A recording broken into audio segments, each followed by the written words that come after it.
Greetings to each one of you. As always, I appreciate you taking the time to connect with me. With the last Graceful Reflection meditation called Reconnecting and Refining Our Desires, Intentions and Goals, we focused on reconnecting with our desire, or should I say our yet to be fulfilled desire, and identifying whether it needed unconditional or conditional space. We then gave thought to building the right vibration around our desire to help in the manifestation process.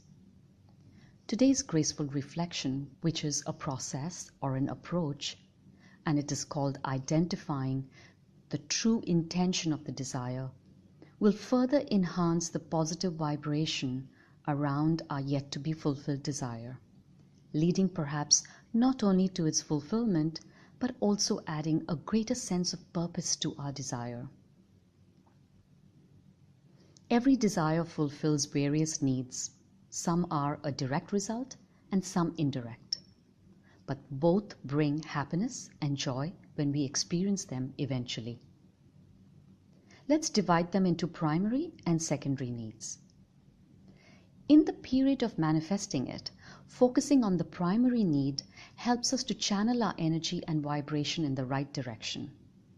We can safely say our primary need becomes our core need. Our energy doesn't get diluted or distracted from the core need. Here we might even ask the question of ourselves, why should I even have a doubt about my primary and secondary need? It's simple.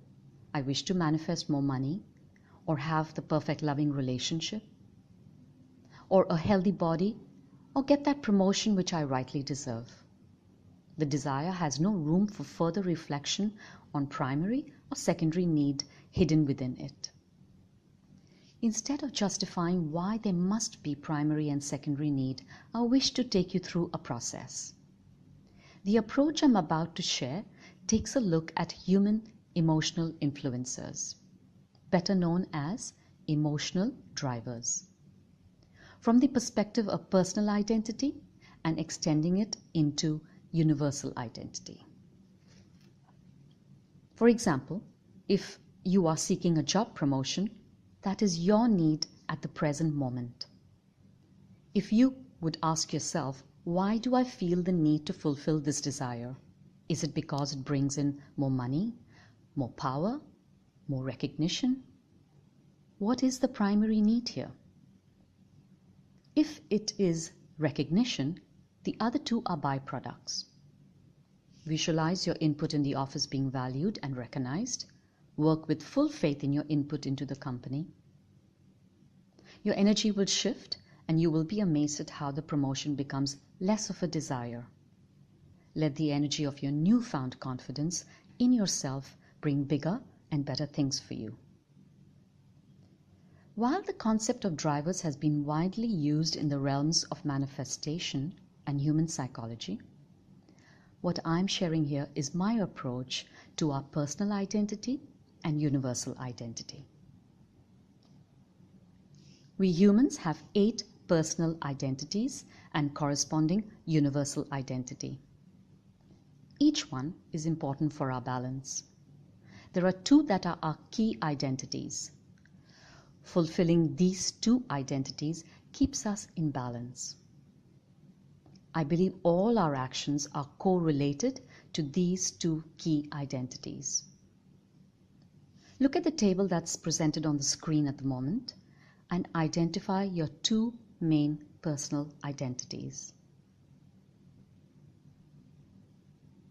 The column of the emotional influencer should help you in recognizing your identities. Then further synchronize it with the universal identities.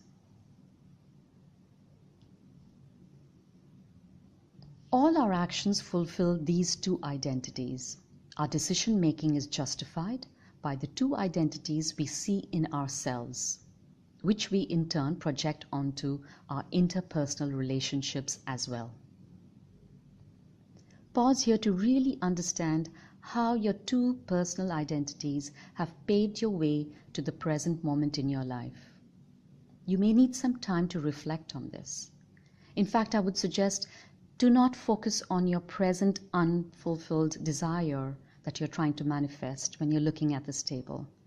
Put your mind just on focusing and identifying your two personal identities for this moment. Pause the video, and when you return, we will continue talking about it.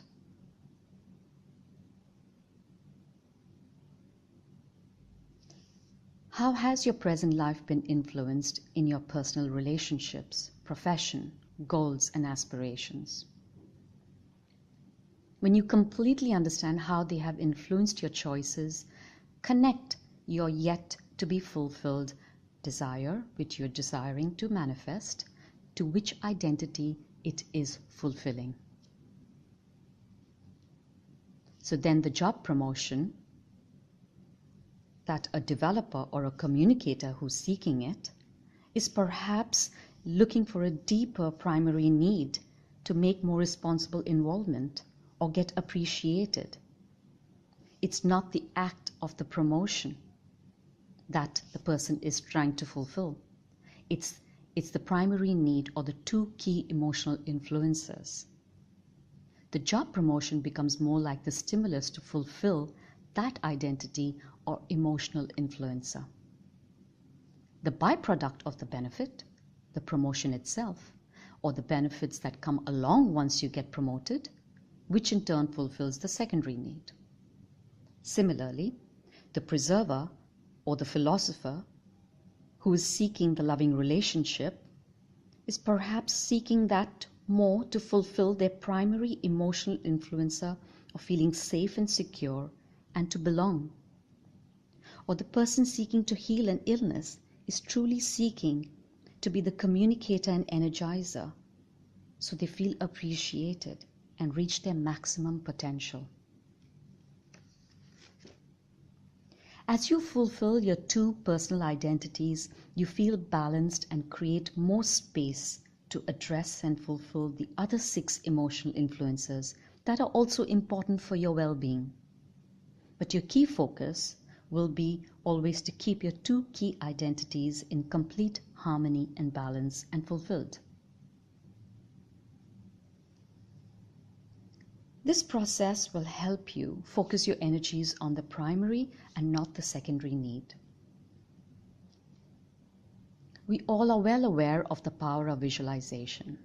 It helps us feel the energy of our manifested desire, which in turn works to raise our vibrations and helps us send out positive messages to the universe to help us achieve what we seek. But could we refine our visualizations to make them more effective? What if we focused our visualization to build on our primary need and not get caught up with the secondary? That would make our visualizations more powerful, as our higher self will feel the satisfaction of our primary need being met.